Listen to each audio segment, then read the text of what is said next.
Hello good morning. সকালবেলা চা খাওয়ার পরে দেখো এই পুচকে মেয়েটার আজকে জন্মদিন, তো তোমরা সবাই ওকে একটু উইশ করো। ও বলছে দেখো আজকে আমার জন্মদিন মামা, আর সবাই যেন আমাকে একটু আশীর্বাদ করে যাতে আমি খুব বড় হই আর ভালো থাকি। আমি বললাম ঠিক আছে, সবাই তোকে উইশ করবে। তারপরে ওর মায়ের কাছে গেছে, ওর মাকে বললাম কি রান্না হচ্ছে। ওর মা বলছে 5 রকমের ভাজা করবো, মাছ মিষ্টি সব কিছু করবো। তো তোমাদের সাথে একটু শেয়ার না করলে হয়?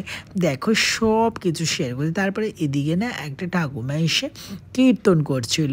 তো ও বলছে আমি 5 টাকা না, আমি 10 টাকাই দেবো ওনাকে। তো আমার এটা শুনে না খুব ভালো লাগলো। তারপরে এই পুচকেটা ব্রাশ করছে দেখো দাঁত দিয়ে। তারপরে এই যে ভাইটাকে দেখছো, এ খুব সুন্দর কবি গান করে। তো তোমরা যদি কেউ কবি গান করতে চাও এর সাথে কন্ট্যাক্ট করো। এই পুচকেগুলো সব এসছে আমার টিনটিনের সাথে খেলার জন্য। আর এই পুচকে ওকে কোলে নেবে টিনটিনকে, তার জন্য কাঁদছে। তো তোমরা সবাই ওকে একটু আশীর্বাদ করে ভালো থাকে যেন জন্মদিনে। থ্যাংক ইউ সো মাচ আমার ভিডিওটা দেখার জন্য। টাটা, বাই বাই, সবাই।